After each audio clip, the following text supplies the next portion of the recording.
Looking for that perfect Christmas tree to bring home and decorate for the holidays here. But before you head out there, we have a few tips for you, not only, of course, on the perfect tree, but also what to do so that you avoid getting in trouble as well. Trouble on the roads, and you don't want to damage the tree, and you don't want to trash Arizona. That's why we brought in Kelly Taft from Don't Trash Arizona and Brian Blake, from Whitfield Nursery. Perfect. Yeah, you guys are all over the valley. We're going to talk about those locations in just a minute, but how about we delve into the topic Let's do it here. So let's talk about picking the perfect tree. First of all, I mean, you've got some beautiful trees back here. We brought some different varieties, and there's a lot of difference in trees, and this time of year, not all the trees are available yet. We don't really sell Douglas firs this early or grand firs because they probably won't last this long. I mean, we're talking the first weekend of December, about as long as you can have a tree last. This is a silver trip. This is a natural tree that comes from Northern California. That's gorgeous. And it's actually grown perfectly natural. Wow. This is a Nordman, or Turkish fir. It actually comes from Turkey, and that tree comes in from northern Washington. Oh, wow. Rossi Rock, Washington. And then we have Noble fir, which is a real popular tree variety that comes from Silverton, Oregon. Brian, this thing looks fake here. It's so perfect. Well, these shorter needle trees are going to tend to last a lot longer. And when you look at trees, the less needles, the longer they'll last. Really important that you cut the bottom and open up the cambium layer so they can take up water, and they have to take up water every day. If they quit taking water, you're going to want to recut the cambium layer and open it back up.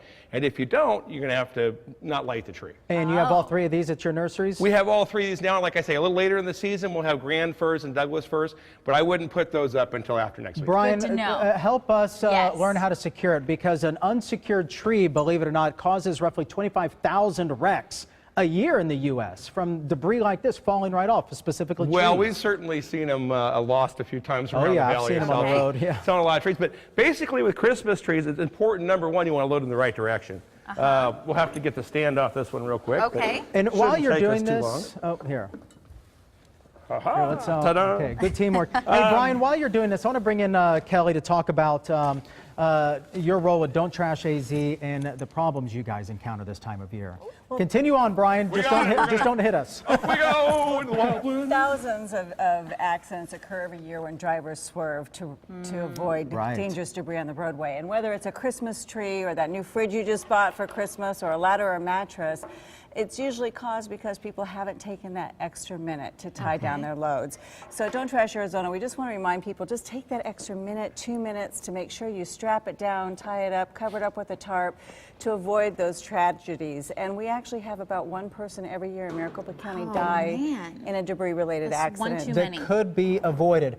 Unfortunately, we're running out of time. Brian, what real are the quick, yes? What are the what is the most important thing? When we secure this tree, straps like this are great. They're best.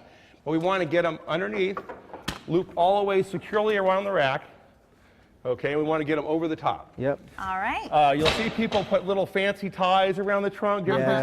Don't do it. Okay, don't. Straight over the top, cinch down tight. Now, other things you're going to see, you'll see bungee cords. Bungee cords can work very well. You have to check them. All right. Bungee cords get in the sun. They rot very easily. Make sure that they're working. Make sure that they're good, strong bungee cords. Test them out before you use them. They'll work very well as well. And what you'll run into a lot of times, you run into this light twine. Light twine can work well, but you, number one, have to make sure it's good twine, and you want to at least double it. And no less than doubling it. You know, what's going to happen, this is what you're going to see a lot of places. Best way is a strap. Second best, come prepared. Bring your own rope. Basically perfect. And if you don't bring your own rope, make sure the twine's tied securely. Put the Whitfield Nursery locations on real quick. Yes, we will. We'll put those on, and we'll have those on our website as well. We will be right back. ABC 15 Mornings. Thanks so much for all of those great tips, and good luck picking a tree this season.